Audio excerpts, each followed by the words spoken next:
el tema que vamos a desarrollar, el mismo que desarrollamos el otro día, ya hace unos cuantos días, cuando recordábamos la llegada del corazón a la Argentina. Ahí en la diapositiva vemos precisamente la reliquia del corazón de San Luis Orione y la Virgen Nuestra Señora de la Guardia, porque está relacionado con Don Orione fuertemente, ¿no? Aunque ustedes ya saben, los que fueron a la muestra, que Don Orione, un poco la devoción a la Virgen, en todas las devociones, él tiene una devoción fuerte, mejor dicho, hacia la Virgen María. Pero esta Nuestra Señora de la Guardia tiene un sentido, llegó ese día el corazón de Don Orione en la Argentina en el año 2000. Pero a su vez también está ligado, como lo vamos a ver más adelante, está ligado a toda su vida, ¿no? Nuestra Señora de la Guardia. Aunque me repita, pero bueno, él hace un santuario en honor a la Virgen de la Guardia, donde precisamente reposa la otra parte del cuerpo de Don Orione, la reliquia del cuerpo. Antes de ir específicamente a lo de la reliquia del corazón, un breve repaso como pantalla, algunas cositas de la vida de Don Orione, que todos nosotros seguramente hemos escuchado. Pero es interesante para mí encuadrar en qué marco se dan estos acontecimientos de la vida de San Luis Orione. Hay cosas que nosotros las podemos narrar como en la vida de los santos se dicen florecillas, las cosas simples que pasaron así. Y como a nosotros también nos pasan cosas simples. No sé qué es lo que hicieron ustedes ayer, pero a lo mejor alguno después del trabajo fue a celebrar con algún otro compañero o a encontrarse, o el domingo, no sé, o lo va a hacer mañana. Vieron esas cosas simples que no las tenemos demasiadas programadas y que resultan en nuestra vida después al final algo lindo, significativo, ¿no? Pero también nuestra vida está enmarcada en un contexto más grande, en la familia que nacemos, en el momento histórico, social o político que está pasando en ese momento. Esas cosas también nos condicionan, ¿no? Entonces, para ubicarnos, San Luis Orione nace en el siglo pasado, mejor dicho en el otro, 1872, y fallece en 1940. 1872, entonces fíjense después cómo las cosas se van repitiendo. En 1972 nace la Escuela de Educación Especial en el Cotolengo, que se llamó en un primer momento Mamá Carolina. Un acontecimiento de un siglo antes, después va a dar vida a otro acontecimiento que es el nacimiento de una escuela, que hoy llamamos, porque fue reconocida después en el 78, Escuela de Educación Especial San Pío X. Y va a morir el 22 de marzo de 1940, al comienzo de la Segunda Guerra Mundial. En ese contexto es que él vive. Y como era común en aquella época, es bautizado al día siguiente. Los chicos no pasaban una semana que te bautizaban. No, o sea, porque estaba esa costumbre. Hoy nosotros esperamos más, vieron, por un montón de causas, para estar bien, para un poco acomodarnos en nuestra casa, porque a veces queremos hacer un almuerzo o una cena o un momento de encuentro con la familia, con nuestros amigos, ¿no es cierto? Porque un niño viene a nuestra casa. En aquella época se bautizaban inmediatamente, así que al otro día lo bautizan en esa iglesia. Y eso que se ve medio borrado, pero es la pila bautismal. Pila bautismal, nosotros por ahí en esta zona no estábamos tan acostumbrados, pero vieron el recipiente sobre el cual se versa el agua cuando el bautismo es de niños, ¿no? Bueno, cuando es de grandes también, a no ser que sea bautismo por inmersión, ¿no? Y su familia es de trabajadores, y esa casa que está ahí es la que hoy recuerda la casa donde nació don Orione, nació en su casa.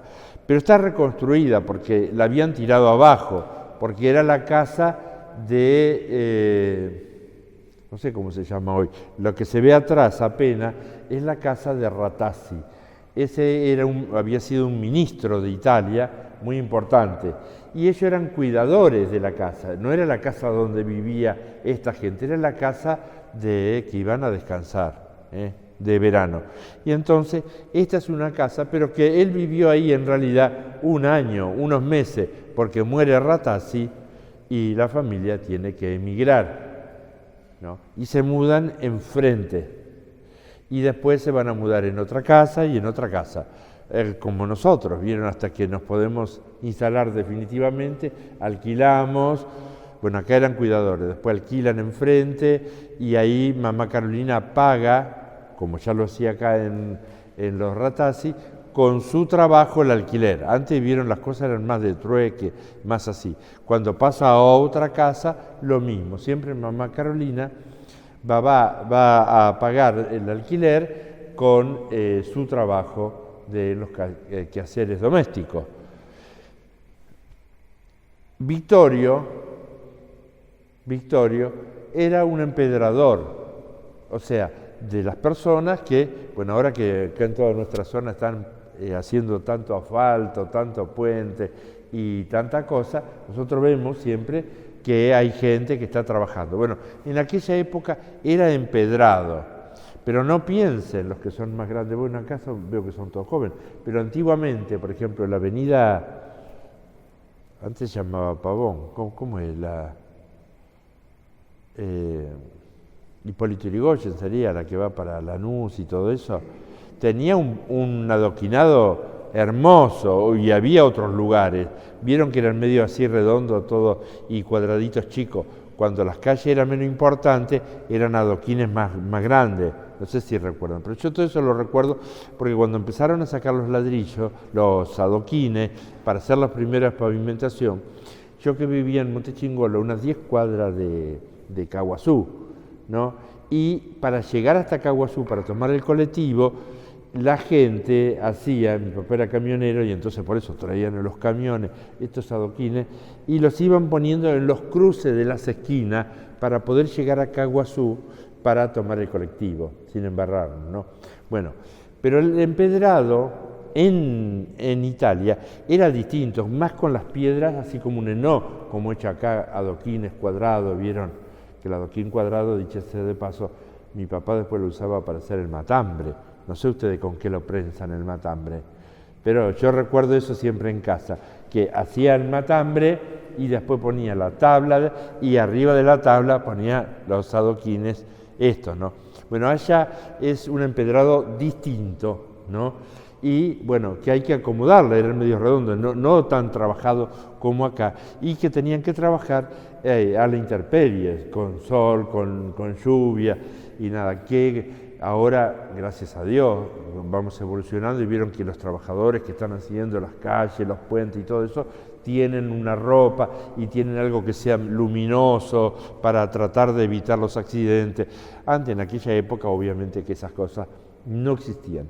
Era uno de los trabajos así, no es que haya trabajos, no sé cómo definirlo, no tan gratificante, ¿no? Y era uno de los trabajos, así como no estaba la industria todavía, estaba incipientemente, pero no era para todos, ¿no? Eran gente que si no trabajabas, no cobrabas, ¿no? O sea, todos estos trabajos temporales, como ahora, cuando el trabajo es medio así, que no es en blanco totalmente, o cosas por el estilo, en aquella época eso era impensable. Fue un niño cuando nació en una familia como la nuestra, trabajadora, pobre, como nosotros mismos, por ahí cuánto tuvimos que andar hasta conseguir un trabajo que nos dignifique, ¿no es cierto?, y con el cual llevamos nuestro pan a nuestra casa, o en el cual que nuestros padres nos hayan podido llevar el pan a nuestra casa y educarnos, ¿no es cierto? Entonces, ¿qué es eso? Que nació, es una persona, entre comillas, así, común. No nació en ningún palacio, no nació en ninguna cosa, que tuvo todas las cosas. Nació en el medio del barro y en el barro se crió juntando espigas, como lo pone esto acá. La mamá, a su vez de hacer los trabajos de la casa, a los pobres le permitían ir a recoger lo que había sobrado de lo que espigaban, ¿no? De las sobras del trabajo grande. Y mamá Carolina de bebé ya lo tiene que llevar, y lo llevaba y lo ponía en el delantal bajo el árbol hasta que saliera el sol mientras ella juntaba. Y después cuando él ya se despertaba, dale Luis, que esto es pan, y juntalo, ¿no? El pan como símbolo de todo lo que necesitamos materialmente para el desarrollo de nuestra personalidad. Y cuando ya es un poco más grande, también tiene que ir a ayudar. Dejó la escuela en segundo grado. O sea, sería, sí, segundo grado. Bueno, yo hice primero superior, sería primero superior. Porque estaba primero inferior y primero superior en aquella época. Así que calculen, después de 2 años tiene que dejar la escuela para ir a ayudar a su papá, llevar la carretilla, todo lo que hace el ayudante, ¿no es cierto? Y ese es el trabajo que hace él. Y entonces está educado en esto, en valorar todo lo que sea para conseguir el alimento, el trabajo, ¿no es cierto? Nada de despilfarro, de aprovechar, ¿no es cierto? Él después, en un momento, cuando recuerda a su mamá, recuerda de que cómo arreglaba la ropa del uno para el otro, de los hermanos, ¿no es cierto? Y así como se hacía en las casas. Hasta que él descubre que quiere hacerse religioso, quiere ser franciscano, ve a un franciscano y entra con los franciscanos. Tiene que salir por salud, va con los salesianos a Turín, y es ahí donde él, con Don Bosco, San Juan Bosco, recibe su educación. Y de todas las energías que él tenía dentro, con Don Bosco en el oratorio de Baldoco en Turín, yo fui más de una vez y quedo maravillado, me encanta ese lugar, ¿no? Él despliega todas sus energías, se pone la escuela de teatro, se pone la escuela de oratoria, se pone catequista para los chicos externos, es de curión de mesa, o sea, los ponían, como era el sistema, uno encargado de 10, de curión, ¿no? Entonces, para el estudio, y así, y era encargado de la despensa, de cuidar el pan y de distribuir el pan a la hora del mediodía, y tantas cosas, ¿no? Pero él descubre, hace la escuela ahí, en 3 años hace los 5 años del secundario, ¿no? Porque Don Bosco les metía tanta pila, tanta energía, que bueno, nos tomamos 15 días de vacaciones y después estudiamos. Entonces, durante las vacaciones estudiaban 1 año libre y lo rendían.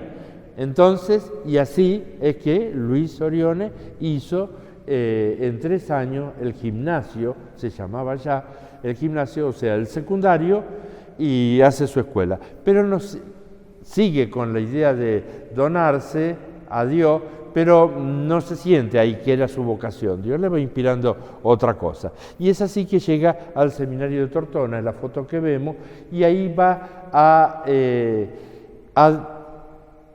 comenzar los estudios de filosofía y todo eso. Y va a completar su formación para llegar a ser cura, lo que quería ser, ¿no? Y ese seminario está a la vuelta del edificio que vemos ahí. Si uno atraviesa el edificio, o sea, está a 100 metros, y eso que se ve ahí en la punta es la catedral, el Duomo de Tortona. Estar en el seminario le da la posibilidad de entrar en contacto, un nuevo camino. Porque, ¿qué dijimos? Que cuando perdías el trabajo, si no trabajabas, ¿qué comías? ¿Pavo? Nada. Muere el papá, y no tiene para pagar el seminario, no tiene para pagar la escuela. O sea, porque había que pagar la cuota. Y es ahí entonces donde a los mejores alumnos los becaban, entre comillas, y lo mandaban al Duomo, la catedral, a que hicieran de cuidador, de sacristán, y es por eso que él llega acá a 100 metros y dormían ahí en una piecita en la buhardilla, o sea, arriba, acá no falta. Si esto pusiéramos el cielo raso, lo que queda arriba es la buhardilla, hay 3 piecitas y ahí vivían los 3 seminaristas que no podían pagar el seminario, un altillo. Y es ahí donde él, por eso es que se encuentra con este pibe Mario Ibaldi. Mario Ibaldi, el pibe que le habían pegado la catequesis, y él entra a la catedral y lo encuentra don Orione, y él está llorando. ¿Por qué lloráis? Porque me pegan, porque te pegan, porque la catequesis, no voy mal a catequesis. Y bueno, pues si te explico yo, y ahí es que comienza don Orione con un chico maltratado, su apasionante camino de acompañar a otro, porque al otro día le dice, pero vos no tenés amigos. Claro que tengo. Y bueno, ¿por qué no venís con tus amigos, no? Y les explico juntos. Y así comienza a explicarles también a todos esto, el oratorio. Va a ser ordenado sacerdote finalmente, él estudiando con los chicos, él deja el seminario, la teología, no es que deja el seminario, la hace teniendo un grupo, 30 chicos, una escuela, enseñándole y él estudiando la teología para rendir, para ser ordenado. Cuando es ordenado, él escribe esta oración: líbrame, Señor, de la funesta ilusión de que yo, sacerdote, deba ocuparme solamente de las mujeres piadosas que vienen a la iglesia. Claro que mi ministerio sería más fácil. La iglesia somos todos, es para todos, no es para gente buena, para gente perfecta, para gente que, qué sé yo. No, es para gente común, como Luisito Orione, ¿no? O sea, que nace y vive en el trabajo, su educación es en el barro. Yo fui a esas ermitas, bueno, no puse todas las imágenes, en el medio del campo ellos ponen ermitas, como nosotros ponemos, vieron a la entrada del barrio de Don Orione, o en muchos barrios hay una imagen de la Virgen. Ustedes saben que es ver todo el campo y ver una ermita. Bueno, en esas ermitas, donde estaba la Virgen, que Don Orione iba a rezar, y es ahí esta sensación que puede realizarse, pero realmente él iba a pedir siempre para poder ser sacerdote. Por un lado, qué lindo tener claras las ideas, porque a veces vieron que nosotros, qué quiero ser, qué es lo que puedo ser, qué no puedo ser. Antes como que era más fácil en ese aspecto. Y otro de los eventos grandes de la vida de Don Orione es que en el sur de Italia, ven, esa es la parte de la bota, hoy se llama tsunami eso, que es un terremoto seguido con la convulsión de las aguas que el terremoto que crola todo, y el agua que viene y que arrasa con toda la población y tira todo para atrás, ¿no es cierto? Y ahí corre rápidamente Don Orione a auxiliar, va a estar 3 años en este primer terremoto, recogiendo a los chicos, los huérfanos, tratando de reconstruir, haciendo escuelas y todo eso. Después, en el 15 hay otro terremoto, pero acá más en la mitad de Italia, en Avezzano, ¿no? Nosotros, pues digo nosotros los religiosos, a lo mejor algunos de ustedes, hemos conocido inclusive algunos damnificados de este terremoto. Hoy ya murieron, ¿no? Porque fue en el 15, pero ¿qué te contaban? Todo eso. Ahí también va a ir Don Orione, ¿no es cierto?, a tratar de socorrer. Otro evento que fue muy duro, siempre una guerra es muy dura, una pelea es muy dura. Cuando nos peleamos, siempre, imagínense nomás cuando una pelea así nomás, que sacamos todos los trapitos al sol, que nos lastimamos psicológicamente, o así. Imagínense en cuánto más es cuando una guerra en la cual en aquellos años no existían los drones. Igual es dramático el dron y todo, ¿no? Pero en aquella época, sobre todo primero se llamó la Gran Guerra, después pasó en la historia a llamarse la Primera Guerra Mundial. Y es muy grave, es la guerra de trinchera. Ustedes habrán visto las películas, ¿no? Y donde la lucha llega a un momento donde es cuerpo a cuerpo y donde vos tenés que liquidar con tu fusil, con tu lanza a tu enemigo. Y estas guerras que duran mucho tiempo, estamos viendo la actual, ¿no es cierto?, cuánto está durando, aunque están lejos para nosotros, pero que dura tanto tiempo, donde las economías se van liquidando, donde no hay mano de obra, porque todos tienen que estar al frente. Son casos verdaderamente difíciles, ¿no? Pero tanto los terremotos como la guerra producen tantos huérfanos, tantos chicos solos, que Don Orione no deja escapar este momento histórico para tratar de recurrir a hacer algo por ellos. Y es por eso que hace tantas escuelas, ¿no es cierto?, en aquella época, tantos orfanatos, tantas colonias agrícolas, todo lo que pudiera hacer de alguna manera para aliviar a las personas. Y ese es el santuario que él va a hacer en Tortona, que es Nuestra Señora de la Guardia, y que lo hace mayormente con los seminaristas, ¿no? Los hace, como él había trabajado de joven, los hace trabajar también, y que hagan de peones de albañiles y hagan esto. ¿Por qué? ¿Qué pasó? Ahí, si miramos al frente, unos 100 metros más, si me vengo más para el frente, está el río Ozona. En ese río, las mujeres lavaban las lavanderas, la ropa, en el río tenían que lavar la ropa. Y el único medio de sustento que tenían era lavar la ropa para los militares, porque estaban en guerra, los soldados, no militares, sus maridos, todo, y ellas estaban solas en sus casas con los niños. Esto a Don Orione, que era una persona sensible, ya no lo soportaba más, ¿no? Ver estas mujeres que todos los días con esto, y el hambre, la miseria que está ocurriendo, y entonces él dice, ¿por qué no nos juntamos y hacemos un voto, una promesa, quiere decir, a la Virgen, que termine la guerra? Y si termina la guerra, le hacemos un santuario.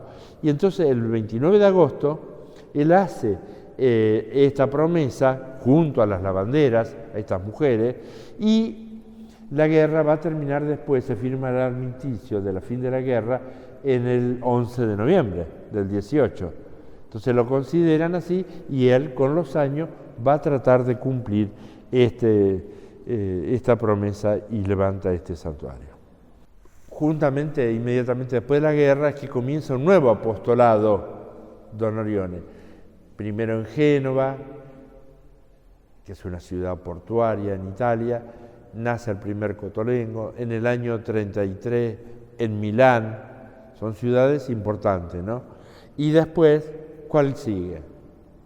Tenemos Génova, Milán y Buenos Aires, Argentina. Ahí está, en 1935 nace, ella viene acá, vamos a hablar de los viajes, viene acá a la Argentina y es que hace el pequeño Cotolengo.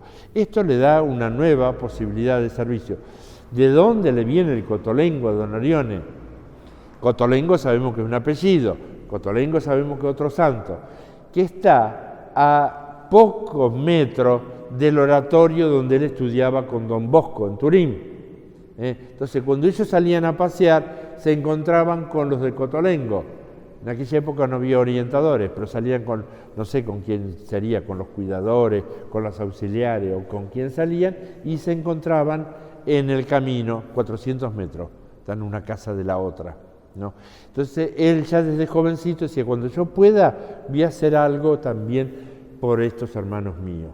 Y es así que comienza esta actividad.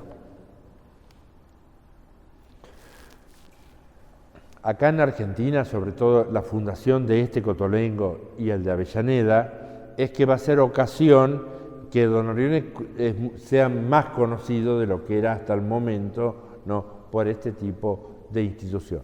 Recuerden siempre que nosotros cuando miramos para atrás no tenemos que mirarlo con los parámetros actuales. Hoy en día hay muchas instituciones que sirven a las personas con discapacidad o que brindan apoyo. Él vivía el último tiempo acá en Argentina en Carlos Pellegrini. En Carlos Pellegrini colas hacían la gente para ir a verlo. En realidad hacían colas todos, fueran obreros, fueran gente importante. Jacques Maritain, que filósofo, cuando vino a Argentina, le hacía de monaguillo a don Orione celebrar la misa. Y los viajes que después realiza en Latinoamérica. Hace 2 viajes en Latinoamérica y, como bien sabemos, en el primer viaje pone base en Brasil, en el segundo en Argentina. Nosotros hace poco hemos celebrado el centenario de la primera llegada de don Orione a la Argentina. Por eso inauguramos la muestra en el 21, es que llega. Y después va a volver en el 22 están dando desde el Brasil para hacer la primera fundación en Victoria, provincia de Buenos Aires, parroquia hoy Nuestra Señora de la Guardia.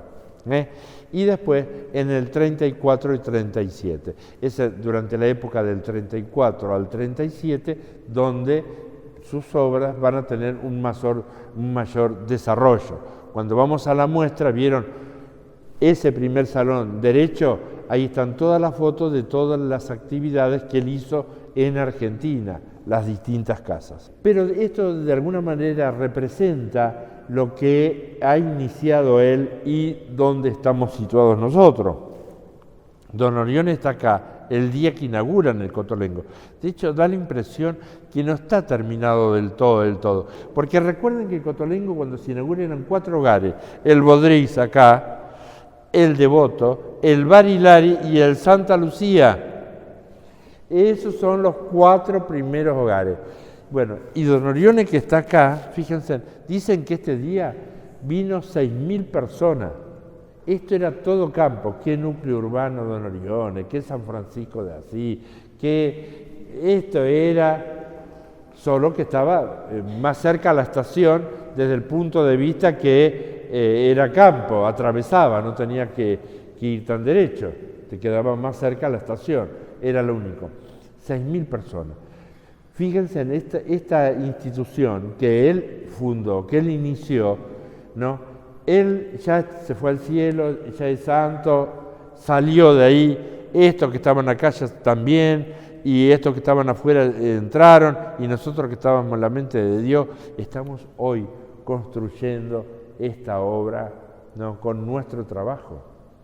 Es fantástico para mí, desde el punto de vista de que tener un inspirador como San Luis Orione, y en la cual hoy nosotros entramos en este proceso de construcción de una obra que brinda apoyos a personas con discapacidad y que permite a nosotros desarrollarnos, contribuir con nuestro aporte. Él, cuando termina su viaje sobre el Paraná, escribe esto. Este escrito lo van a ver en muchos lados porque me encanta, ¿no? Es un poco el resumen de su vida. En el nombre de la Divina Providencia he abierto los brazos y el corazón a sanos y a enfermos, de toda edad, de toda religión, de toda nacionalidad.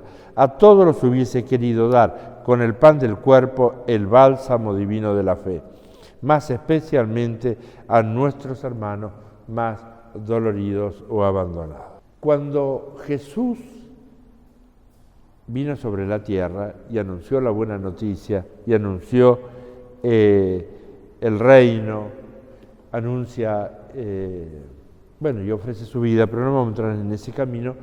Después vienen las persecuciones, vieron los mártires, aquellos que dan testimonio de la fe y que los persiguen, ¿no es cierto?, pero ellos dan testimonio de Jesús, los mártires. Y es así donde, hasta que después cesan a un momento estas persecuciones en masas de matar cruelmente solamente aquellos que aceptaban la fe, ¿no? Y los demás cristianos querían tener un recuerdo siempre de estos que habían dado testimonio habían dado la fe, la vida por la fe, ¿no es cierto? Y entonces aparecen los santos, ya no están más los mártires y están los santos, se reconoce. ¿Quién es un santo? Es una persona que da la vida por Jesús, que la gasta de una manera así, coherente al Evangelio. Para esto, la Iglesia a lo largo del tiempo hace los procesos de beatificación y canonización. ¿Vieron? Dicen, ¿pero qué es esto? Beato, santo, beatificación, canonización. ¿Qué es esto? Bueno, para determinar, la Iglesia reconoce que una persona dio testimonio de manera heroica de su fe. Y hace un proceso para esto, hace un proceso, no lo hace a cualquiera. Hay muchos más santos de los que están canonizados, pero hay algunos, particularmente, que la gente lo empieza a reconocer, y entonces le empieza a tener fe, a devoción, a pedirle intercesión, ¿no?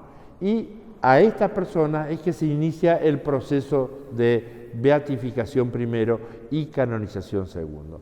Para hacerlo más corto, beatificación es que reconoce que esta persona es santa y que puede ser intercesor nuestro, pero para un determinado lugar o para una congregación. Cuando Don Orione era beato, ¿qué significaba? Que en los lugares donde estaba Don Orione o su congregación, ahí se le podía rezar, se le podía reconocer.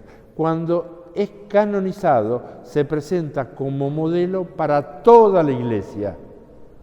Por eso nosotros también, en estos días fue Padre Pío, ¿no es cierto? Y en fin, santos de otras partes del mundo, o Madre Teresa de Calcuta, ¿no es cierto? Que viene reconocida para todo el mundo. Madre Teresa, cuando era beata, estaba el culto permitido en India y en Albania, porque ella era albanesa. Y dentro de esto, de la devoción, y para constatar que históricamente hay, va el reconocimiento. ¿Dónde está enterrado? No, donde está, la gente va a rezarle, le lleva flores, le pide gracia. Entonces, en esa parte es donde Don Orione también entró, y en 1965 hacen el reconocimiento del cuerpo. 1965 quiere decir 25 años, si no me fallan las cuentas, de su muerte.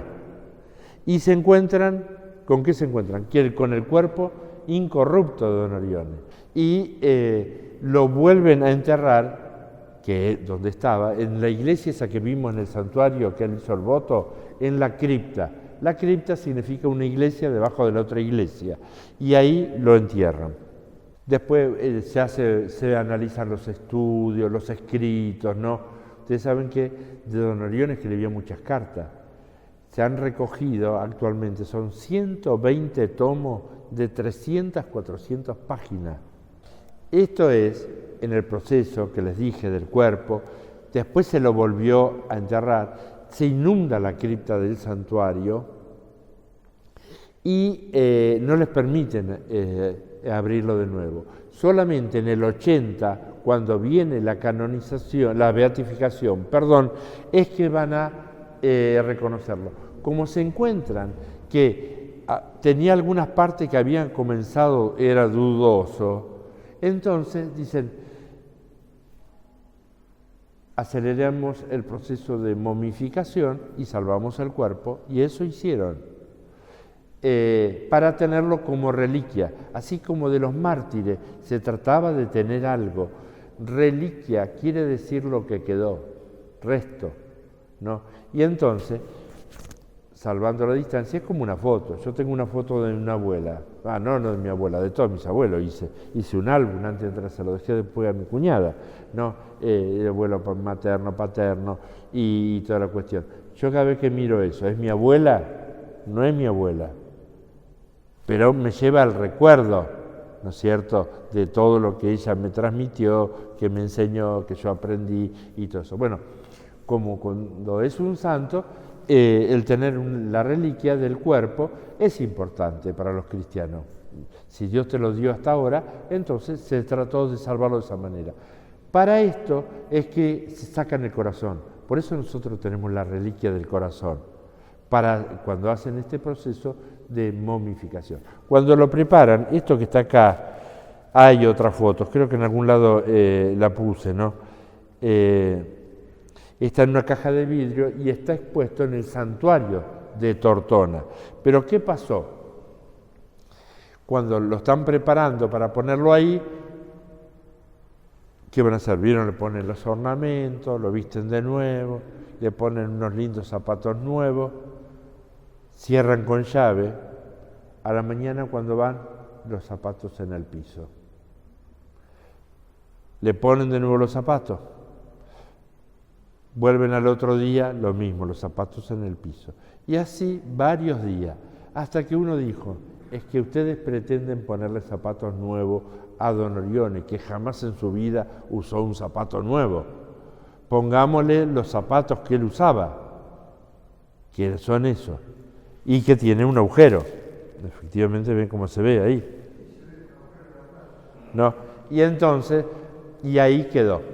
Y es por eso, y así está expuesto en el santuario de Tortona, ¿no es cierto? El símbolo del corazón suele ser usado para expresar en forma de cariño, apoyo, solidaridad, fraternidad, sororidad, sin la necesidad de palabras. A nosotros nos sale como automáticamente, y más ahora con los emoticones, enseguida poner un corazón, ¿viste? Y nada, imagínense la primera vez que nos enamoramos, ¿no? Si lo buscamos en el diccionario, corazón, por supuesto que la primera acepción, este está tomado en la Real Academia Española, ¿no? Si tomamos la primera acepción, es como dice ahí, es músculo, órgano de naturaleza muscular común a todos los vertebrados y a muchos invertebrados, que actúa como impulsor de la sangre y que en el ser humano está situado en la cavidad torácica. Esto para decir, lo que vimos antes es lo que simboliza. Hoy en día, nosotros ya sabemos que no está en el corazón físico, el órgano y eso, está todo en la mente, ¿no? Para colmo, hoy Cormillón, esta mañana hablaba en la radio, de los distintos tipos de amor, que se hicieron estudios y todo eso. ¿Qué cosa involucra? Todo el amor está en el cerebro, verdaderamente. Por eso la neurociencia y todo eso, quien se dedica a la educación y todo eso, hoy en día estudiamos la neurociencia. Pero culturalmente nosotros tenemos como el corazón como símbolo de amor. Y ven, por 1, 3, 4, esas son las distintas acepciones cuando buscamos en el diccionario. Ser todo corazón quiere decir ser muy generoso, bien dispuesto, benevolente, tener un corazón de oro. Este tipo tiene un corazón, a veces solo con eso ya nos basta. Y piensen en muchos de nosotros acá en el Cotolengo. Yo he escuchado más de uno. Este tipo tiene un corazón, ¿no? Para decir qué buena persona que es. Bueno, y don Orione que se define. Esta imagen está en la muestra, vayan a verla después. Tienen que ir y van a encontrar este escrito, está en italiano. Fíjense que don Orione se define. A mí me encanta, un cuore senza confini, dice, perché dilatato della carità del mio Dio Gesù crocifisso. Ahora lo leo en castellano, pero a mí me emociona ver eso. Pues él mismo como se autopercibe, ¿no? Y el texto es más largo, lo que leímos está en lo que viene después de esto. Era porque unos chicos le preguntan, dice, che, don Orione, nosotros te queremos seguir, pero ¿cuál es tu norma, tu regla, no? Mis reglas ustedes no las conocen, pero conocen mi vida, el fin por el cual trabajo. Nada para mí, todo para Dios y para la Iglesia. Y cualquier sacrificio para hacerme santo y salvar y consolar las almas de los hermanos. Y aquí está lo que estaba escrito, un cuore senza confini, un corazón sin límites, sin frontera, depende cómo lo traduzcan, porque está dilatado por la caridad de mi Dios Jesús. Volvemos a la experiencia de Don Orione. En el nombre de la Divina Providencia he abierto los brazos y el corazón. Él se despide, habla por la radio, había hablado varias veces ya para promover el Cotolengo, la obra, es quien manifiesta la palabra vivo o muerto volveré. Él había quedado impresionado, y lo que manifiesta en la primera parte de este discurso que da por radio, es que él había entablado con muchas personas en Argentina una amistad, una afinidad espiritual, ¿no es cierto? Y por eso que encontró aquí su segunda patria. Y él dice que estas uniones, estas amistades, que forman una amistad superior, como dice ahí, ¿no? Y llega el momento que dice, Dios mediante volveré a ella, porque aquí encontré mi segunda patria, vivo o muerto, porque quiero que mis cenizas duerman en el pequeño Cotolengo argentino de Claypole, regada por las oraciones de tantas almas. Yo guardo imborrables recuerdos de gratitud, de admiración por ustedes, por vuestras autoridades eclesiásticas y civiles. A todos los llevo en mi corazón. También esa expresión me gusta a mí mucho, ¿no? Lo llevo hasta el altar. O sea, de alguna manera, Don Orione, que por la gratitud, por este signo de amistad, de comunión que encontró con tantas personas, es que dice, los llevo a todos en mi corazón. Y díganme, así como estaba en la foto esa detrás del devoto, de la misma manera nos lleva a todos los que vamos entrando en esta órbita, ¿no? Solo está en que nosotros querramos. Bueno, ahí tenemos el cuerpo en el santuario de Tortona y el corazón que lo tenemos aquí. El cuerpo está ahí en ese santuario, ahora en Tortona. En el 2000, cuando un grupo de jóvenes argentinos lo reciben para traerlo, por eso que había dicho vivo o muerto volveré, llega, está ahí en nuestro santuario. Esta canción la hizo, hoy es sacerdote, el padre Damián, no nuestro, sino de la arquidiócesis, es de los que trabajan con la familia grande, o sea, con los hogares de Cristo. Y él desde chiquitito, su mamá era enfermera, y él y su hermana vivían prácticamente en la calle solos todo el día. Y él encontró en Don Orione una casa, un hogar. Y dice que un día lo llevan, vieron cómo lo llevan a los chicos, lo llevaron a Uruguay, al santuario de la Floresta, y él se perdió. Y que el asistente después le decía, pero, porque está el santuario alto, pero tenés que mirar a María, mirá a María y nunca te perdés.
Y recuerden que se puede libremente, cuando ustedes quieran, en la religiosidad, cuando uno, por ejemplo, una reliquia, en este caso que es de Don Orione, uno puede venir y tomar gracia, lo que se llama.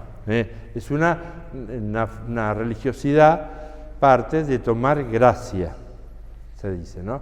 Y ustedes fíjense en que el Papa Francisco, él tiene una espiritualidad así, de cualquier santo o de lo que sea, de tomar gracia, que eso nos ayuda, nos fortalece y nos ilumina en este camino de seguimiento de Jesús. Ave María y adelante. Ave María y